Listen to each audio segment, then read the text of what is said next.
കേരളം ഇതിനോടകം കൈവരിച്ച നേട്ടങ്ങളിൽ നിന്നും ഒരു പടി കൂടി കടന്ന് വികസിത രാജ്യങ്ങളിലെ ജനങ്ങളുടെ ജീവനിലവാരമുള്ള നാടായി കേരളത്തെ ഉയർത്തുവാനാണ് ലക്ഷ്യമിടുന്നത്.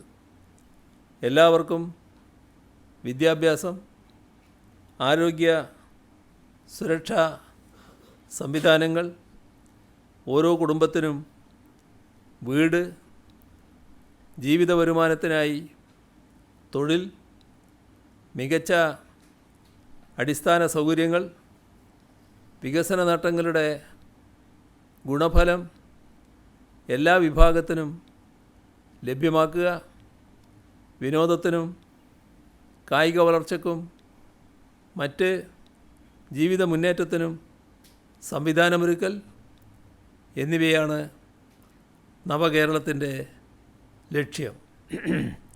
ഇക്കാര്യത്തിൽ ഏറെ മുന്നോട്ടു പോകാൻ ഇതിനകം സംസ്ഥാനത്ത് നടപ്പിലാക്കിയ ഭരണ നടപടികളിലൂടെ സാധിച്ചിട്ടുണ്ട്.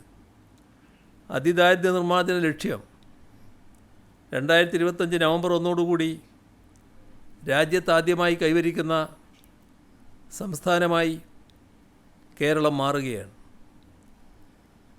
5 ലക്ഷത്തിലേറെ വീടുകൾ, അടിസ്ഥാന സൗകര്യ വികസന മേഖലയിൽ വൻപിച്ച മുന്നേറ്റങ്ങൾ, സാമൂഹ്യക്ഷേമ പദ്ധതികളിൽ കാര്യക്ഷമമായ ഇടപെടൽ, ആരോഗ്യ വിദ്യാഭ്യാസ മേഖലകളിലെ അതിനൂതന സംവിധാനങ്ങൾ, വിജ്ഞാന സമ്പദ്ഘടന എന്ന കാഴ്ചപ്പാട്, കാർഷിക വ്യവസായ മേഖലയിലെ മുന്നേറ്റം, ഇങ്ങനെ കേരളത്തിൻ്റെ മുഖച്ഛായ മാറ്റത്തക്ക രീതിയിലുള്ള പ്രവർത്തനങ്ങളാണ് LDF സർക്കാർ നടപ്പാക്കി വരുന്നത്.